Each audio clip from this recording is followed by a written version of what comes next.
This is Boomer Time, a proactive podcast for baby boomers, about baby boomers, and for people taking care of baby boomers. If that sounds like you, then you're in the right place.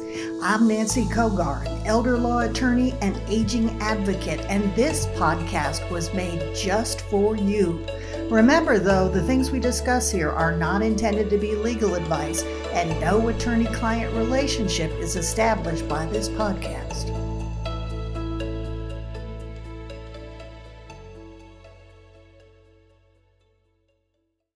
Hello to you, and welcome to Boomer Time. I'm your host, Nancy Kogar. I am an elder law and estate planning attorney here in Chattanooga, Tennessee, as you know, and I am passionate about helping people become more aware of the tools that they need as they age. And as you know, if you've been here for a while, this show is aimed at helping all of us become better prepared for the issues that come with aging, and there are lots of them. Many of you out there may be caring for an aging parent, and that is a new role that a growing number of us find ourselves in today, including me. Caring for an aging parent can be stressful beyond belief. Trust me, I've been there. In fact, full-time caregivers are at an increased risk for depression, all kinds of health problems, and even substance abuse. So having those multiple roles, caring for family and for parents at the same time, it's actually been dubbed the sandwich generation. And I talked about that. Go back and listen to episode 1 of Boomer Time. You'll have some more information there and some related resources. Well, today we're going to talk about the real and very practical need for respite or rest. Just like I said before, this is not easy stuff.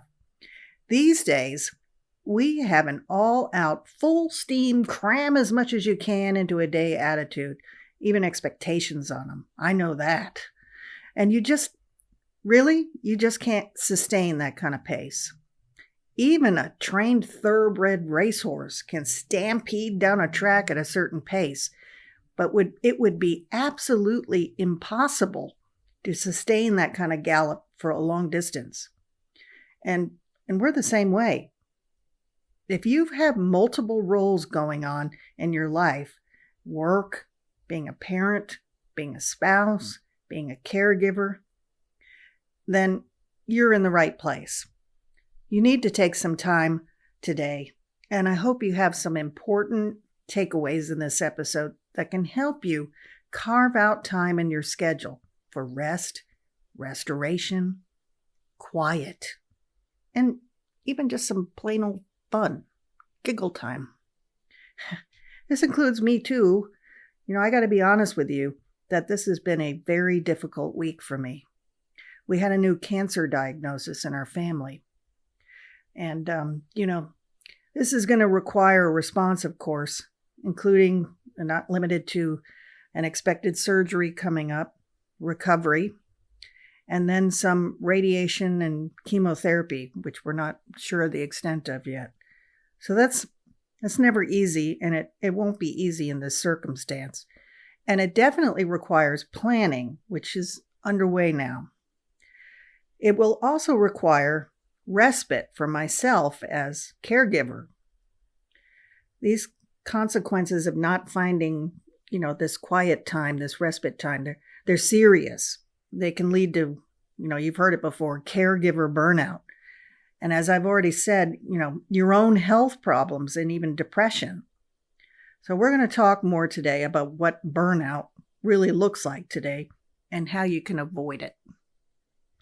So let's sit together for the next 30 minutes, okay? And let's talk about making a plan for more self-care. It's not selfish, it's self-care. You are more important to your family than you probably realize.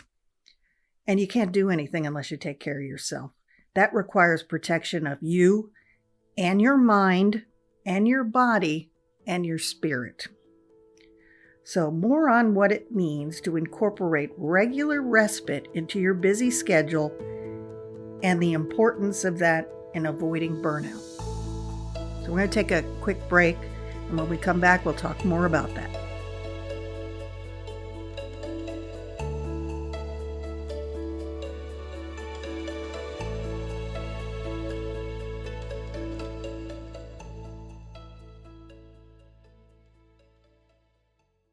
Welcome back to the show.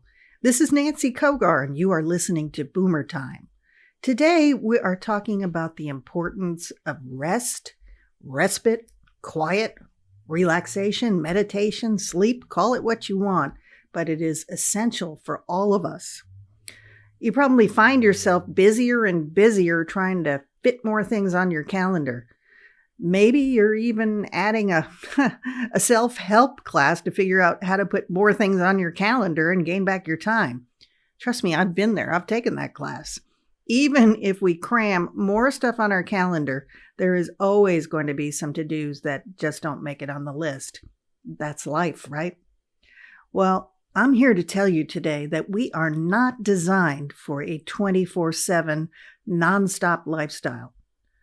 Our culture will be trying to convince you that you can always find more time. It's just time management.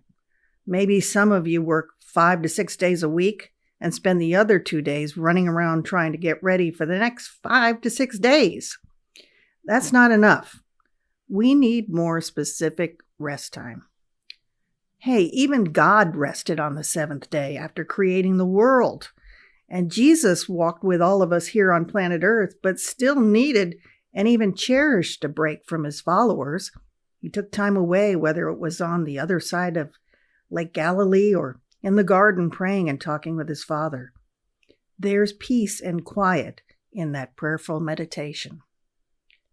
So, how do you find the freedom in addition to time for respite care?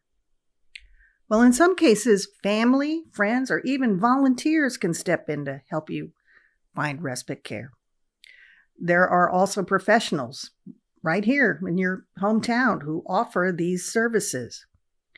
So if you want to try to find some of these programs, there are resources online, and I'm going to put some of those on my website as well, nancykogar.com. One of those is Arch National Respite Locator Service.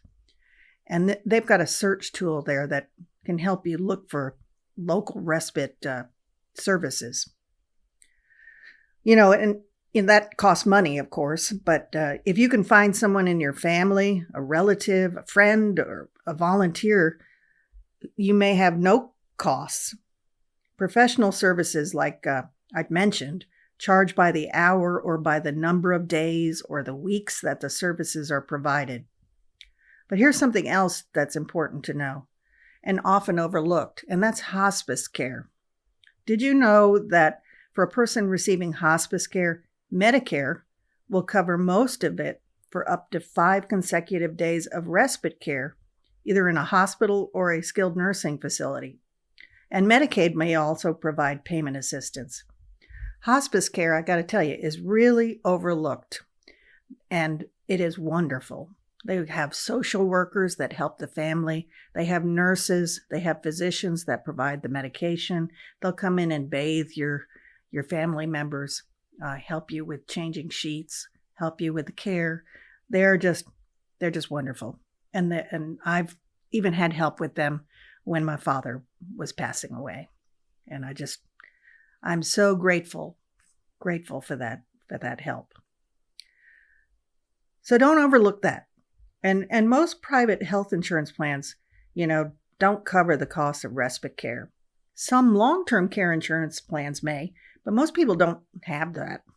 And you're, of course, going to pay out of pocket for any costs that aren't covered by insurance or government programs that you might be eligible for. So if your loved one is eligible, I can tell you that you might find some assistance through Tennessee's Medicaid program or TennCare. As part of the Choices program, there is a program that's known as the PACE program, which qualifying seniors can get transportation, assistance, and daycare, which allows a caregiver to find some rest in non-demanding time. So you might check that out, but you have to be eligible.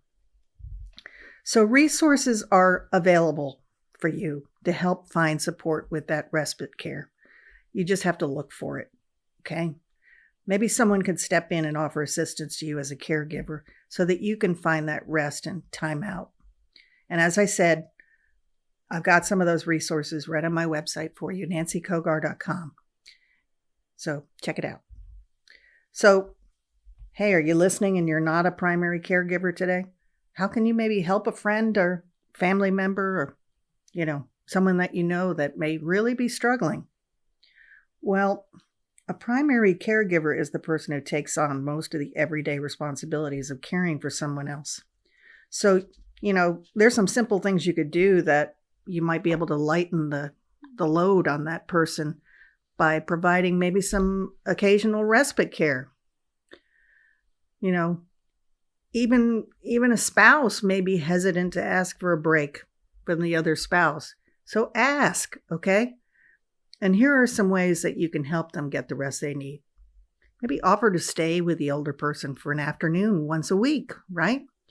That way, primary caregiver could have some personal time, maybe go get a manicure or haircut or just spend some downtime. Arrange for a regular respite care in the form of a volunteer, an in-home aide, or an adult daycare program, like I mentioned, the PACE program. If you live far away, travel to stay with an older person for a few days so the primary caregiver can, I don't want to say take a vacation, but maybe just find some quiet time and some time off. Just ask the caregiver how you can be helpful. Maybe it's just cooking a meal, right? And if they don't accept it the first time, don't be afraid to ask again later. We're going to take another break, and when we come back, I'm going to take you on a little trip that provides an example of respite care.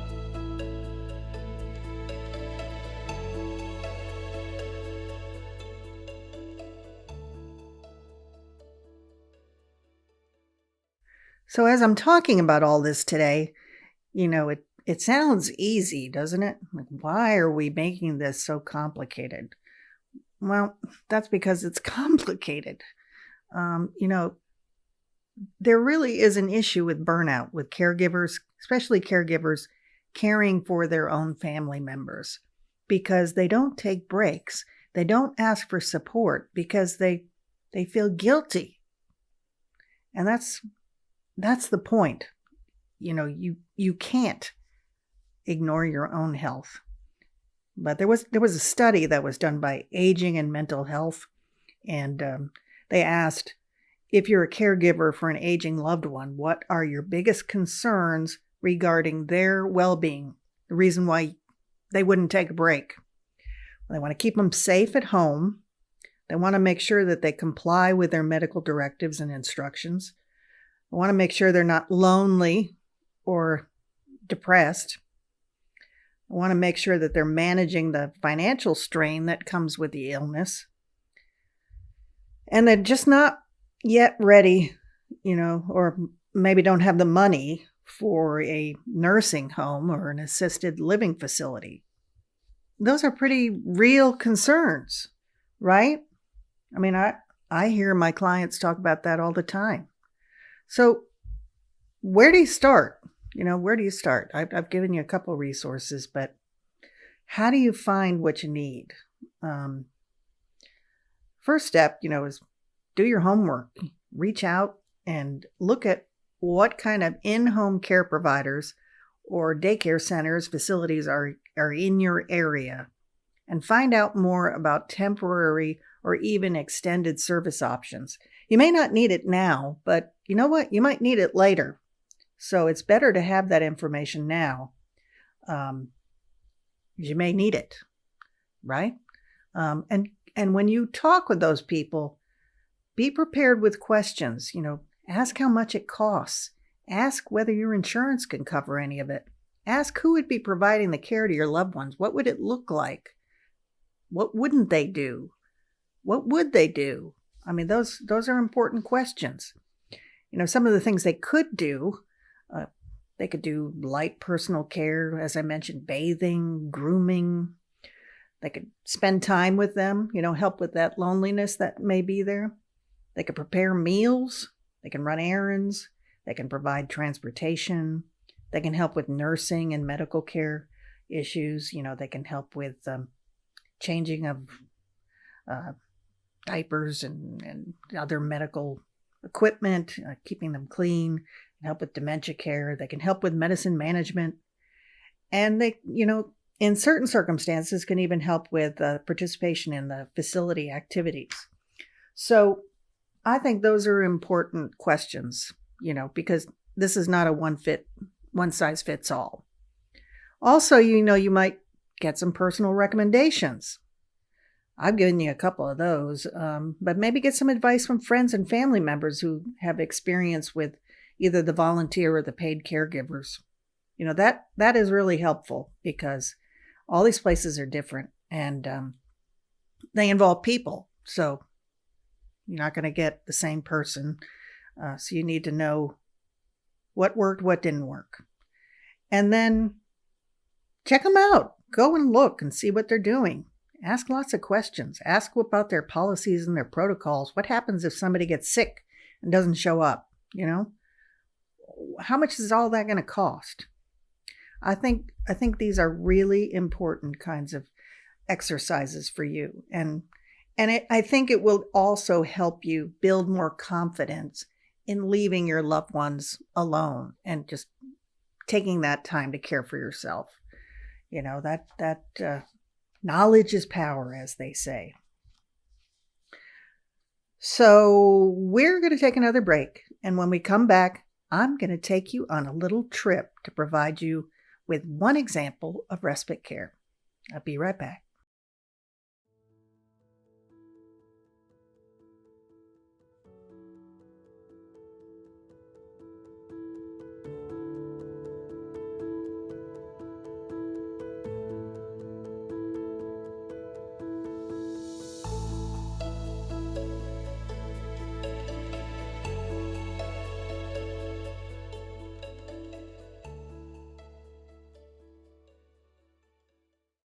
So here we are.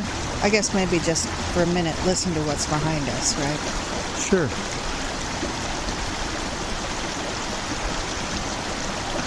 We're taking a walk today on the Watauga River up here in Johnson City, Tennessee.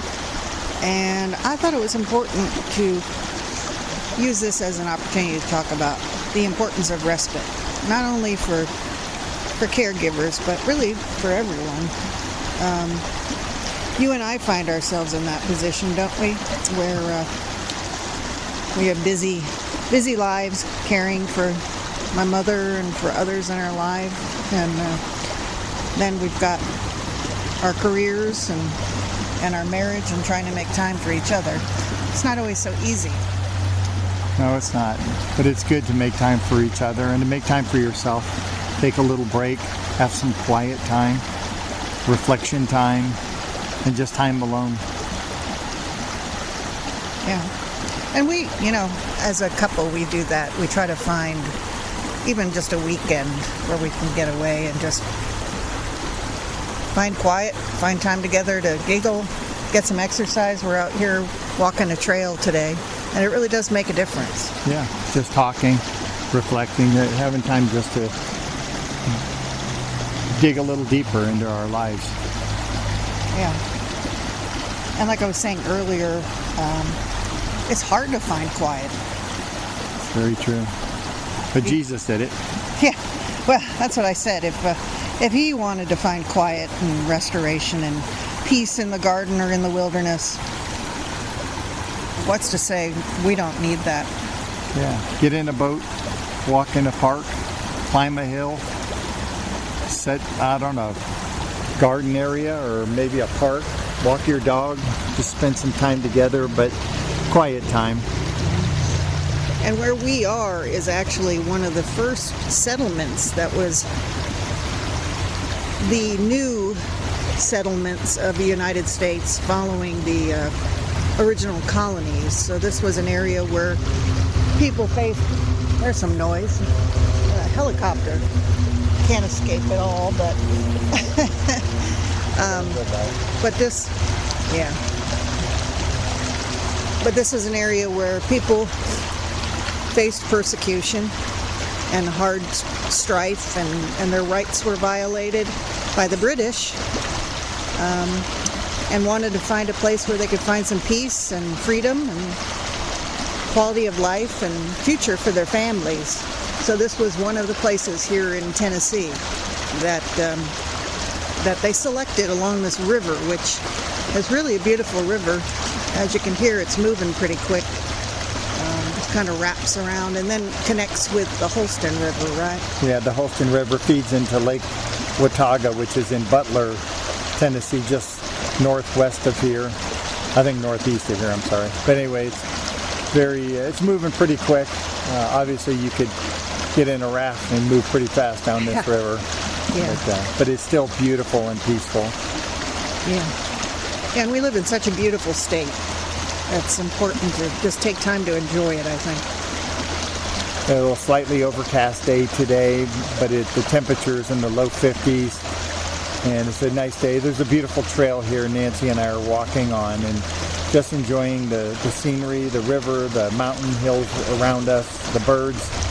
And then we're not too far apparently from a highway. We can hear it out in the background, but that's okay too, because we're just here together.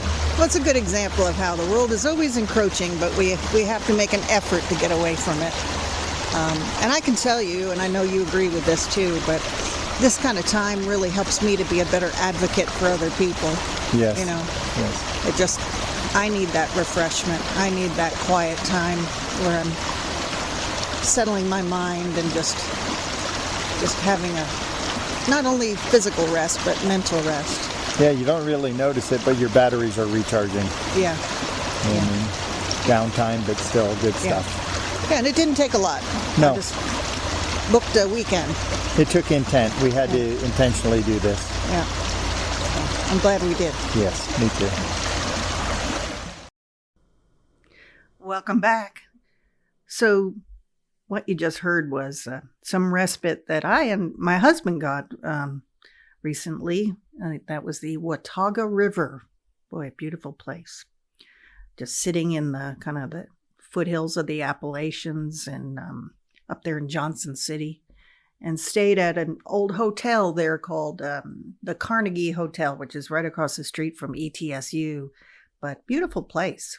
All kinds of Art Deco preservations and decorations. And I took some pictures, so if you're interested in seeing what that looks like, you can go on my website or look at the podcast, and we'll have some attachments there. But as I mentioned, so we've got a river running through there, and this is one of the first settlements west of where the original colonies were settled. People started to come over because of the British persecution. So in this area, there's a lot of houses that look more like they belong in New England. And the reason is because there were people from New England who were trying to escape, the persecution that they were facing during the close to where we had the Revolutionary War. So these folks came over and settled in Johnson City, in that area there.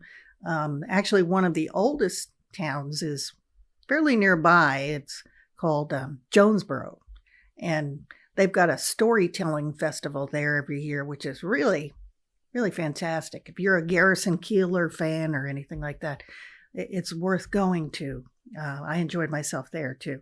But, this is just an example of, I was just trying to share with you that you can sit and listen to that water just for a couple minutes, and it helps you to feel clarity and clear and peace, and that's important. So we are back in the studio, and obviously I was trying to stress the importance of taking time out.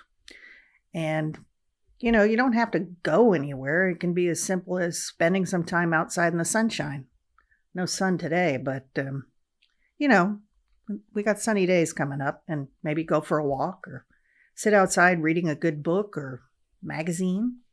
I personally love swimming because it gets me away from my cell phone. I can't bring my cell phone in the pool. So, but it's you got to get away from all that. And like I said, it's been a tough week, and maybe it's been a tough week for you too. And that's why I'm hoping to build community here as well, so that you're not on this journey by yourself. Keep doing the good work that you're doing. And, to emphasize that and provide some encouragement, I like to do that. I heard a couple of things that were shared earlier this week that really resonated with me, and I wanted to share here. So the first thing was, and you've probably heard this as well, that Catherine, the Princess of Wales, Kate, who is married to Prince William, who is the oldest son of King Edward now, and Princess Diana. Well, Kate was diagnosed with cancer, and she announced that she started chemo for preventative therapy, but they're having, optimistic reports about the situation. But, she was transparent in issuing a comment in which she shared for others that are struggling with cancer. And she just said simply, "You're not alone." And again, that's important to remember, that you are not alone. And I had another tidbit that rang with me this week that was actually from a female homicide detective in New York City. Yeah. She investigates homicides in Manhattan. Boy, she must be tough, huh? That is a challenging job. And she shared how what she experiences can be overwhelming and can put you in a mind frame where you want to quit or just stop doing what you're doing. Well, I can relate to that sometimes, and I'm sure you probably can too. But here's what she shared, okay? She said, "Don't keep wrestling in your brain and your spirit about what has happened or what is happening in a circumstance that's just completely out of your control. Quit that victim mentality. Instead, stop and accept it and absorb what happens one step at a time." And most of all, she said, pay attention to the evidence in the circumstances. Evidence is what matters, because evidence doesn't lie, but people lie all the time.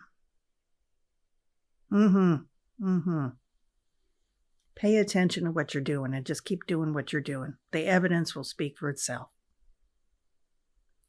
Caregiving is tough stuff, and you are going to face challenges, but just keep doing good and keep your eyes on the tasks and the evidence before you. Well, I hope this has been helpful to you today. It's helpful to me to share these things.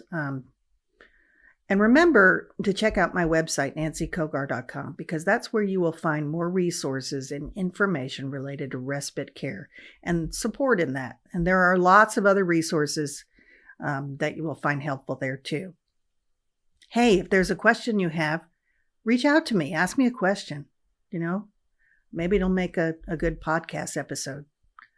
And if you like the podcast, do me a favor and like it and follow it, on Apple Podcasts, Spotify, and even Google.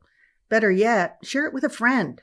That will help us get more people on board so they can better plan for their older years. And that's what it's really about. Okay. And if you're here in Tennessee and you need help, you can always reach out to me. I can help you. We can talk about that too. So let's take a deep breath.